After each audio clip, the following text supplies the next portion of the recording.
Nós estamos no 11º domingo do tempo comum. E o Senhor nos faz um convite a olharmos para este mundo com esperança e confiança. Deus nos conduz à felicidade plena. Meus irmãos, já disse algumas vezes e repito, para os que estão aqui, para os que estão em casa: acorda enquanto há tempo. Felicidade sem Deus tem data de validade. Felicidade sem fé tem início, meio e fim. E o final não é nada bom. É preciso encontrar o sentido da nossa vida em Jesus Cristo, nosso Senhor. Caminho, verdade e vida. Nós cantamos tão bonito hoje o Salmo 91. Como é bom agradecermos ao Senhor. Vamos repetir isso? Como é bom agradecermos ao Senhor. Como é bom agradecer.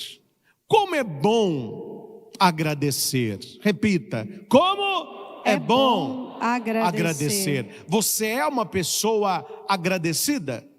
Na sua boca tem um muito obrigado. O Deus lhe pague. Gratidão.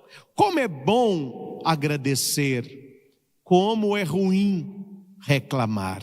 Como é ruim reclamar. A pessoa que agradece, ela alegra o coração de Deus.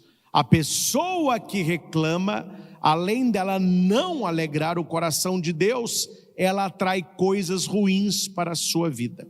Se você quiser uma receita, e eu lhes dou aqui a receita pronta, para atrair coisas ruins para a sua vida, para atrair verdadeiras desgraças na sua história, seja uma pessoa que reclama. Fica olhando a pessoa que reclama lá na sua família, lá na sua casa, lá no seu trabalho, como que a vida dela é mais difícil. Como que as coisas para ela são mais agarradas, como que a coisa não anda para ela. Só que ela reclama, ela atrai a coisa ruim e ela reclama dizendo: não falei que não ia dar certo? Não falei que para mim é mais difícil? Não falei que a minha vida é mais complicada? E ela não vê que é a reclamação. Como é bom agradecer, como é ruim reclamar. Como é bom agradecer o Senhor, como é ruim reclamar da própria vida.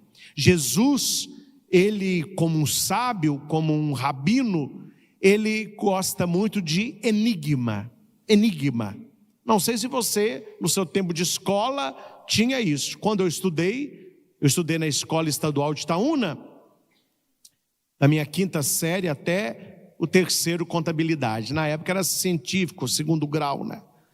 E tinha uma revistinha, eu não me lembro o nome da revista, mas toda a última página era o enigma da esfinge. Aí eu tinha uma professora que ela sempre colecionava esse enigma e de vez em quando ela punha no quadro de aviso. A meninada ficava doida, né? A gente ia, lia o enigma e ficava tentando resolver. Ela colocava numa semana e ela dava o resultado na outra semana. Às vezes acertávamos, às vezes passávamos longe. Mas o que é o enigma? É um ensinamento oculto. Ele não é revelado. Você conta sem contar, você fala sem falar, você ensina sem ensinar. Jesus, ele pregava por parábolas. No Evangelho de Marcos, Marcos insiste muito que Jesus não falava abertamente. Ele ficava jogando enigmas. Na Bíblia, a palavra enigma equivalente a parábola, que pobremente traduzido por história. Não era uma história, era mais do que isso, era uma parábola. E qual é a intenção da parábola? Fazer pensar. Se Jesus falasse as coisas abertamente, as pessoas podiam receber aquilo com superficialidade. Não, Jesus fazia o que o Império Romano, o que o judaísmo não gostava, levar as pessoas a pensarem. Às vezes, o discurso de Cristo é aberto, às vezes é enigmático. Para o Evangelho de Marcos, sempre enigmático. Ele vai contar o sentido só para os 12. É assim que termina o Evangelho. Jesus só falava por meio de parábolas, mistério, enigma. Mas quando estava sozinho com os seus discípulos, explicava tudo. E no Evangelho de hoje, Jesus conta 2 parábolas. A primeira é de simples assimilação, como a segunda. Jesus vai dizer que o reino de Deus é como alguém que espalha a semente. Ponto final. A única coisa que cabe ao ser humano é espalhar a semente. O que é espalhar a semente? É falar de Jesus, é convidar as pessoas para a igreja, é dar o testemunho cristão, é viver uma vida de santidade, é buscar a virtude, é espalhar semente.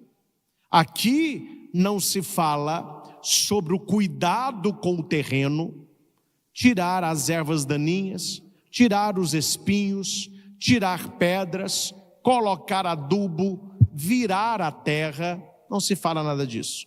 Não se fala sobre as intempéries do tempo, granizo, chuva, vento, seca, alagamento. Não se fala nada disso. A única coisa que Jesus fala, o reino de Deus é como alguém que espalha a semente. Jesus é o primeiro a semear.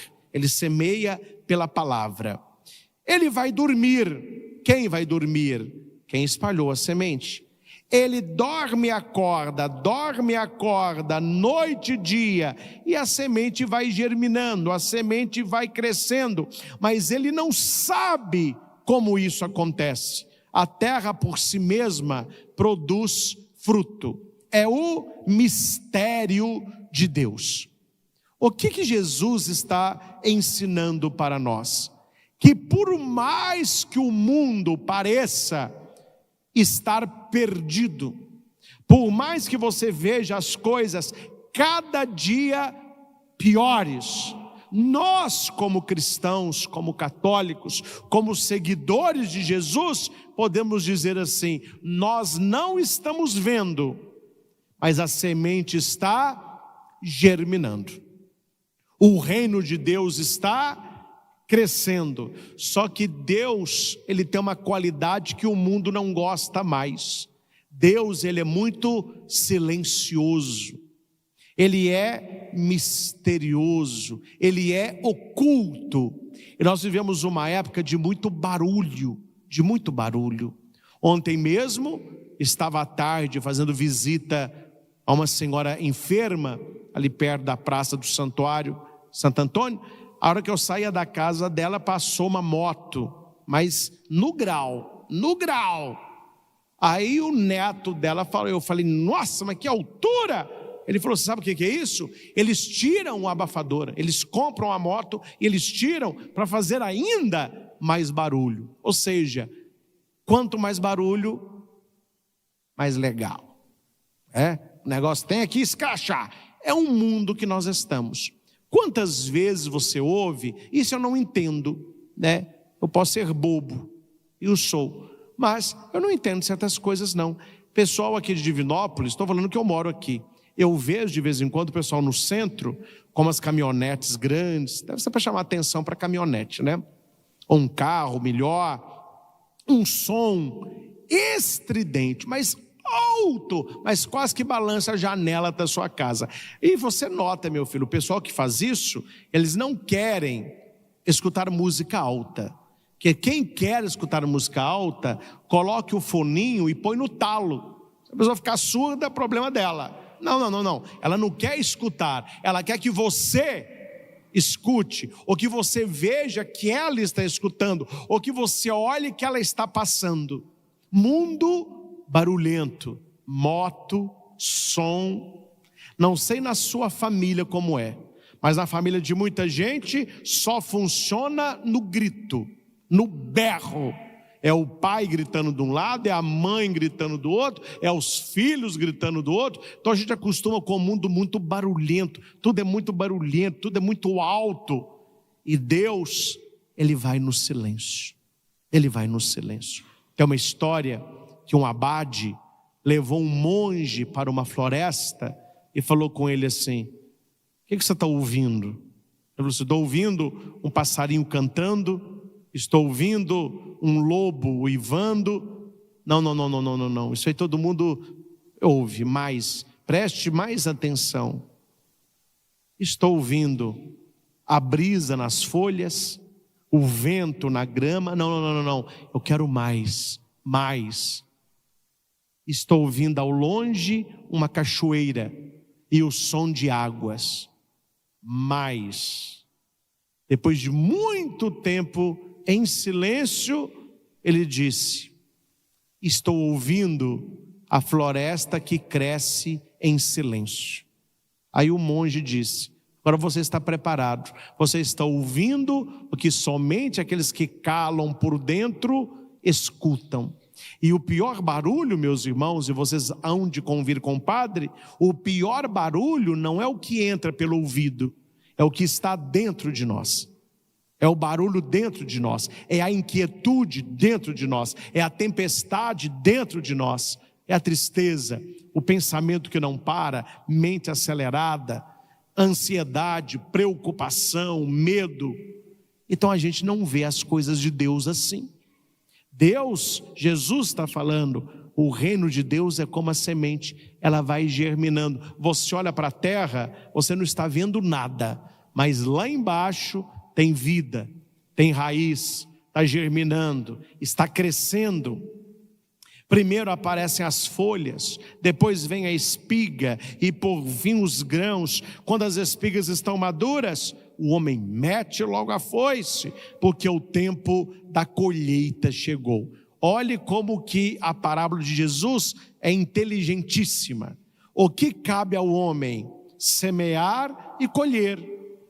O que cabe ao homem? O início e o fim. Todo o meio cabe a Deus.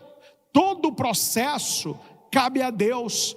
A nós a esperança orante. É por isso que na parábola de Jesus, ele não diz, ele acorda e vai dormir, é dia e noite. Não, ele faz o contrário, ele dorme e acorda. Não é acorda e dorme, ele dorme e acorda. Não é dia e noite, é noite e dia. Por quê? Eram os dois momentos de oração no templo. Porque à noite, às 18 horas, já era o outro dia. Para o judeu, o dia não começa à meia-noite, começa às 18 horas.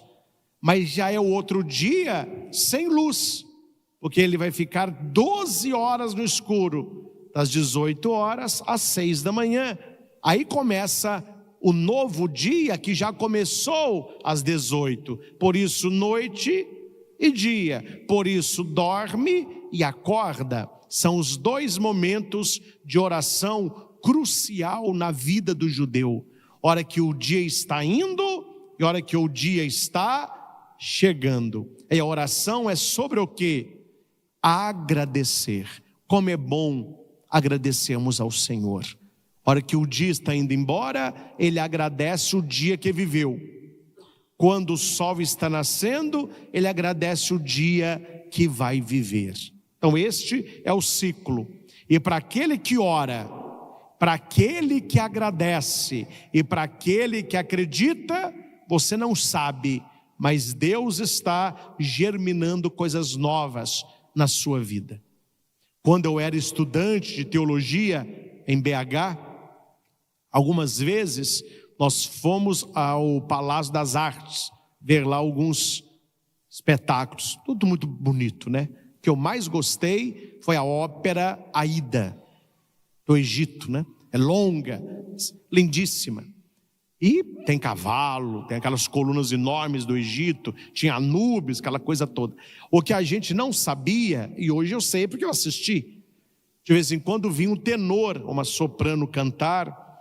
Então eles iam cantando, eles chegavam na frente do palco, nos encantava com a sua voz, aí a cortina fechava. Ele cantava, aí passava soldados, né, e pessoas com balaio, você ficava encantado com aquilo. Quando ela estava no fim do canto, a cortina voltava a se abrir. Só que quando a cortina abria, tinha um mistério revelado. Qual é o mistério? O cenário tinha mudado. A gente não vê que a cortina de veludo fecha. Por que a cortina fecha? Porque o pessoal está mudando o cenário. Era o palácio de Faraó, aí aparece uma praça, aí aparecem as pirâmides, etc. Eu tomei isso para a minha vida. Meus irmãos, quando na nossa vida uma cortina se fecha, não é para você ficar triste, nem em depressão e nem ficar preocupado. Tenha certeza, Deus está mudando o cenário. E quando a cortina se abrir, tudo estará melhor do que antes. Até lá, dorme, acorda, noite e dia, oração. Você não está vendo, mas escute o que o padre está falando. Não é porque você não está vendo que Deus não está fazendo. Deus está fazendo na vida de todos nós. Noite, dia, dorme, acorda. Quando você assustar, tem flor, tem fruto e tem colheita. Jesus está ensinando como que o reino de Deus, ele acontece. Não é porque nós não estamos vendo que Deus não está trabalhando. Não é porque nós não conseguimos pegar no reino que Deus não está realizando. A segunda parábola, a gente só entende indo à primeira leitura. Então eu vou à parábola e vou à primeira leitura. Eu estou no Evangelho de Marcos, capítulo 4, do 26 ao 34. A segunda parábola é: com que poderemos comparar o reino de Deus? O reino de Deus é como um grão de mostarda. É a menor semente, né? Menor semente. Que ao ser semeado na terra, é a menor de todas as sementes da terra. Quando é semeado, cresce e se torna maior do que todas as hortaliças e estende ramos tão grandes que os pássaros do céu podem abrigar-se à sua sombra. O final é feliz. Como a primeira parábola, o final é feliz. Para nós hoje, rapidamente, qual seria a interpretação desta parábola, sem olhar o texto originário, que é a primeira leitura? A interpretação seria: Deus pega coisas mínimas para realizar o seu plano.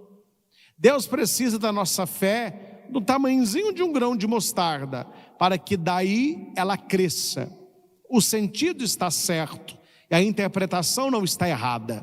Mas para você entender o impacto desta parábola há 2000 anos atrás, você precisa entender a cabeça do judeu de 2000 anos atrás. Porque quando você vai ao livro do profeta Ezequiel, que é o profeta da esperança, ele fala de um império, de um reino de Deus, de algo que vai acontecer, não como um grão de mostarda. Na cabeça do povo da antiga aliança, o reino de Deus seria grande e maior que o reino da terra. Por isso, na primeira leitura, ele não fala de grão de mostarda. Ele fala de quê? De cedro. Toda vez que o Antigo Testamento fala de cedro, ele está falando de grandeza, de poder. É o símbolo do império. Tanto que nós ouvimos no Evangelho: o justo crescerá como a palmeira Palmeira cresce para cima. O justo crescerá como a palmeira, florirá igual ao cedro que há no Líbano, grandioso. A casa do Senhor estão plantados, nos átrios do meu Deus florescerão. Imagina você, um judeu do primeiro século, esperando a realização do reino de Deus. Você quer um reino de Deus grandioso como cedro. Naquela época, quando alguém queria abençoar alguém, um sacerdote, por exemplo, lá do templo de Jerusalém, o sacerdote abençoava as pessoas. Além da bênção de Araão, ele dizia que você cresça como um cedro. Você levava um bebezinho, o sacerdote abençoava. Que neném bonitinho, que ele cresça como um cedro. Eu estou abrindo aqui um negócio, que esse negócio cresça como todo mundo gostava. Cedro. Alto, grande. Eu fiz uma pesquisa, porque eu não sabia de cor, né?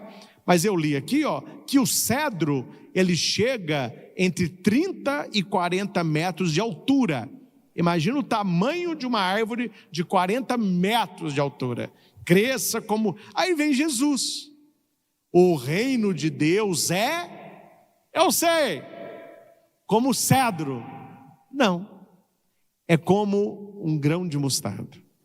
É como uma sementinha plantada. Falta de graça. A gente sempre achou que era um cedro. Jesus vai mostrar que coisas grandes, que são grandes, é uma evidência. Mas coisas insignificantes, que se tornam grandes, é graça. Se você pega uma pessoa muito inteligente, e ela fala 4, 6 línguas, tem PhD, dá aula em grandes universidades, você não se assusta, porque ele é muito inteligente. E aquele que é muito inteligente, muito fará pela sua inteligência. Agora, se você pega um Pedro da vida, um Tiago, um Mateus, pescadores, sem cultura, Mateus, o larápiozinho dos impostos, e você vê Jesus trabalhando naqueles homens, e os 12 de ontem, hoje a nossa fé é mais de 1 bilhão de católicos. Você nota que Deus, ele não pegou o grande para fazer coisa grande, ele pegou o grão de mostarda para fazer coisas grandes. Aí o milagre ainda maior. Tem uma historinha, lembrei agora, essa nem estava programada não, mas é boa. Conta-se que um ateu chegou perto de um padre, para acabar a fé do padre, sabe? Falou: padre, vem aqui. O padre: pois não, eu não creio em nada, mas eu queria te fazer uma pergunta. É verdade que Moisés abriu o mar vermelho e atravessou a pé enxuto aquele povo todo? O padre: é verdade. Pois é, padre, eu estudei e eu estive lá. O senhor sabia que há uma época do ano em que o mar ele recua um pouco e há um caminho no meio do mar que a água não passa de 60 centímetros? O padre: não me fale isso. Então o senhor vê que o milagre da Bíblia não é o padre. Meu Deus, o meu Deus é mais poderoso que eu pensava. O ateu: uai, padre, como assim? Meu filho, porque na Bíblia fala que são 2 paredões de água. Para destruir um exército egípcio com 2 paredões de água é fácil. Agora, para afundar o faraó e o exército com 60 centímetros de água, Deus é mais poderoso que eu pensava.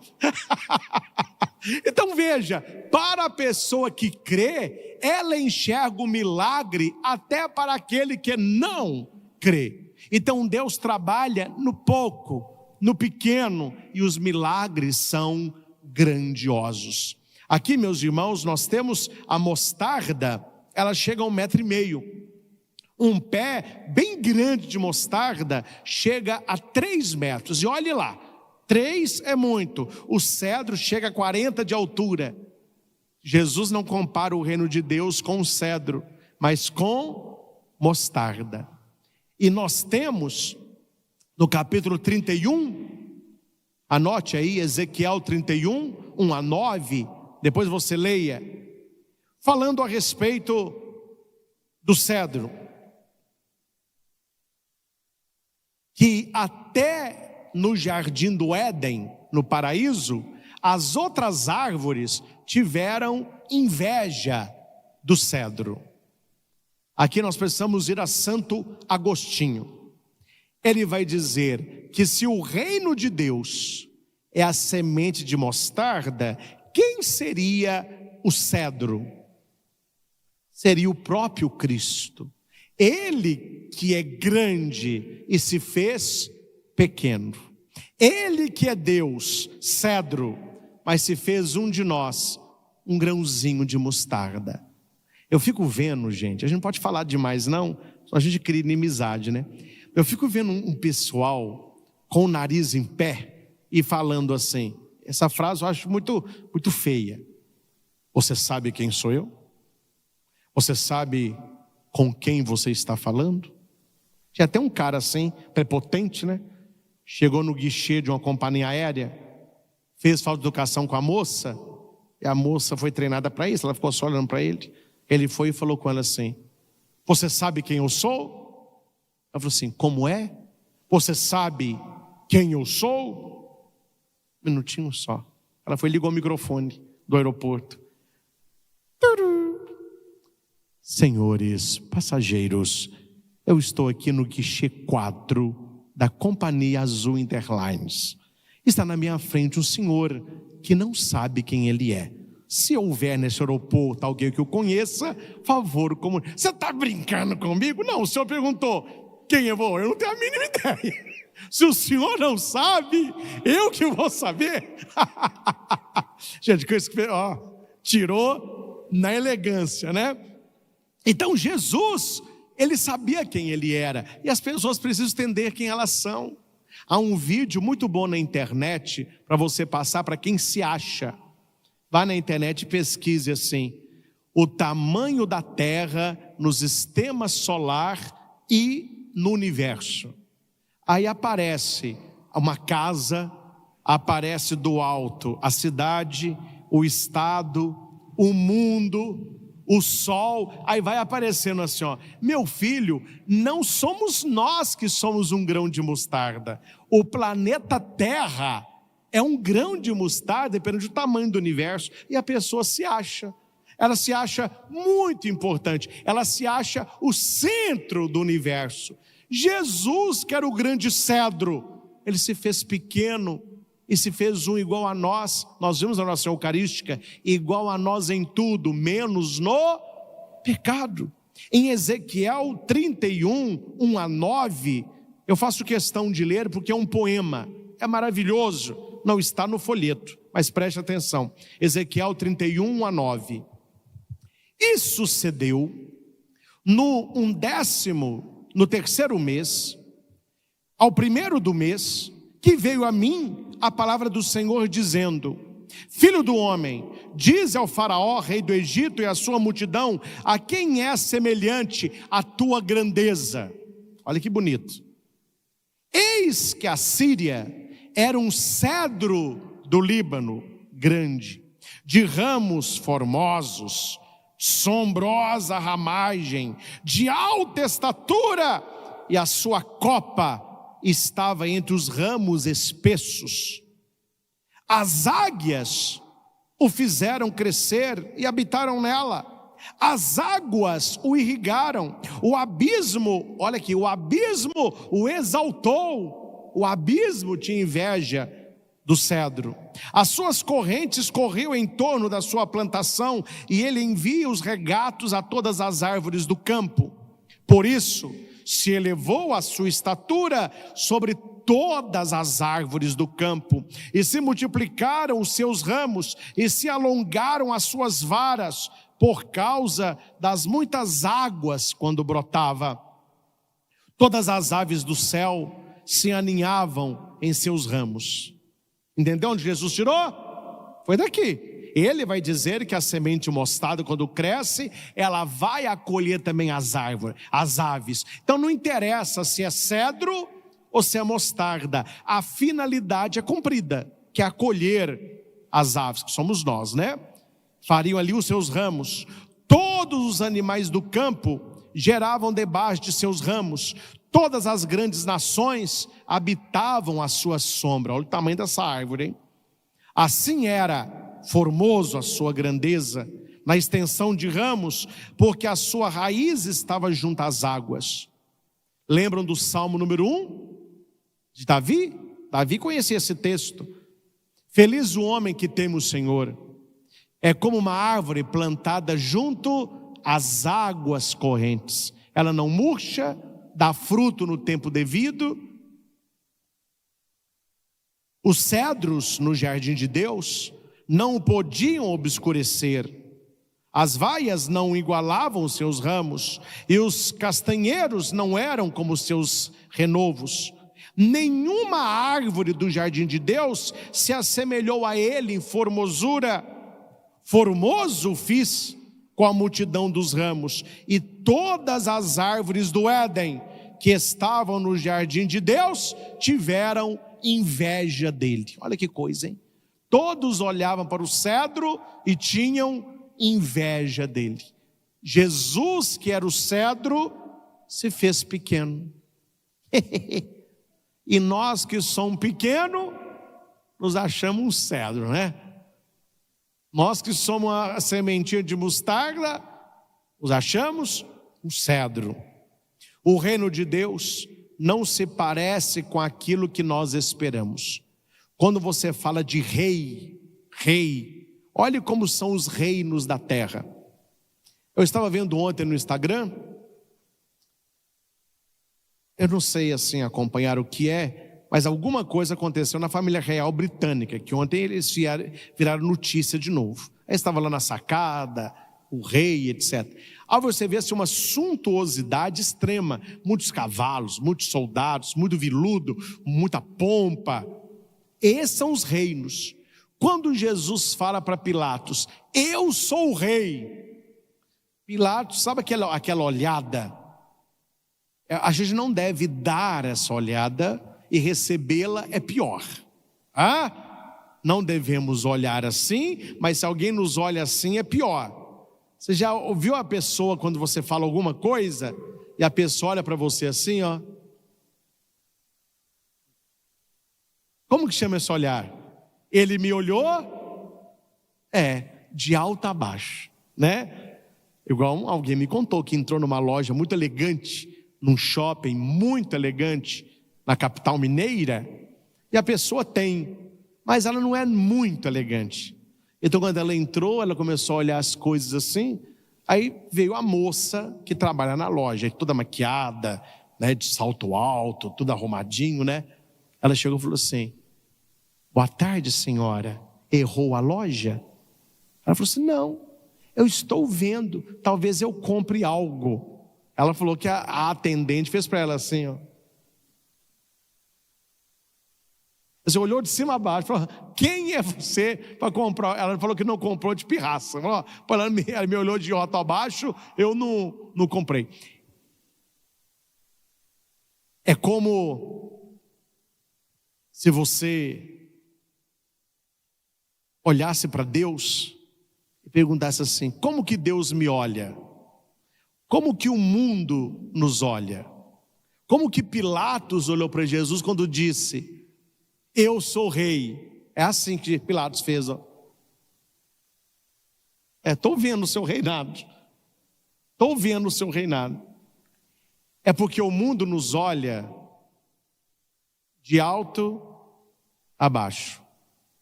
Deus que está no alto, Ele nos olha de baixo para o alto, que nós estamos embaixo, mas nós não somos de baixo.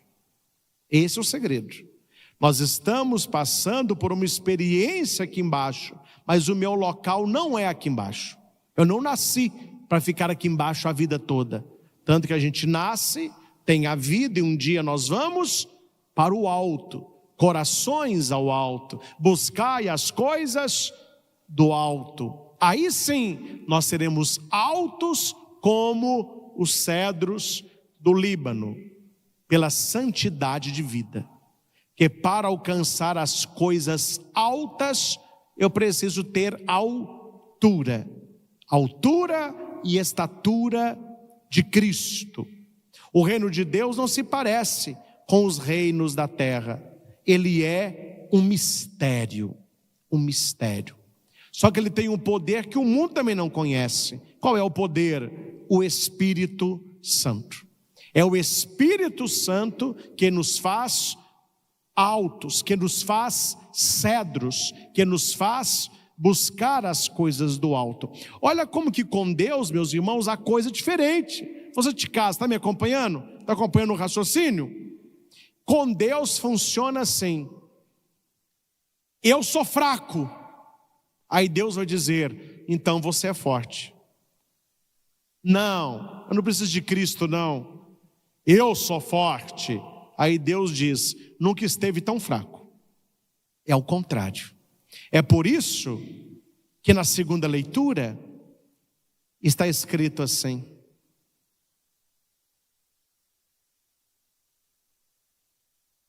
Perdão, é na primeira leitura. Deus nos compara a árvores. Aí no versículo 24 ele diz, e todas as árvores do campo saberão que eu sou o Senhor. Não importa qual é a árvore que você é, eu sou o Senhor. Eu abaixo a árvore alta e eu elevo a árvore baixa. Eu faço secar a verde e eu faço brotar a seca. Eu, Senhor, digo e faço. Meus irmãos, você pode rezar ao Senhor assim. Oh meu Deus, eu estou me sentindo uma árvore tão baixinha. Eu não estou tendo alegria, eu não estou tendo satisfação. A minha fé é tão pequena, eu não consigo. Deus olha para você, Ele te faz crescer. Porque quem te faz crescer não é a sua força, é o mistério, é a graça. Eu tenho sido uma árvore seca. A depressão seca a pessoa. O luto seca a pessoa. A ansiedade, o pânico seca a pessoa. Senhor, eu estou me vendo hoje uma pessoa seca. Ela é capaz de fazer brotar a vida. Agora cuidado quando você se acha muito alto ou muito verde, porque ele abaixa o alto e seca o verde. Ou seja, nós estamos nas mãos de Deus. Devemos confiar na sua providência. É como se o anjo, parafraseando Ezequiel, falasse com Maria. Quem faz a comparação não sou eu, o cardeal Cantalamessa. Como se o anjo falasse com Maria assim: Maria, tu és uma árvore frondosa, por isso bendito o fruto do vosso ventre. Então ela é uma árvore, é a nova árvore, que teve a primeira árvore do pecado, que é do jardim do Éden. Maria é a nova árvore. É como se Gabriel falasse com ela assim. E Deus manda lhe dizer, Maria, que a árvore alta ele abaixa, a árvore baixa ele eleva, a verde ele seca e a seca ele faz brotar. Maria não se compara a árvore alguma. O que ela diz? Eis aqui a serva do Senhor. Parafraseando Ezequiel, eis aqui a árvore do Senhor. Ele que faz.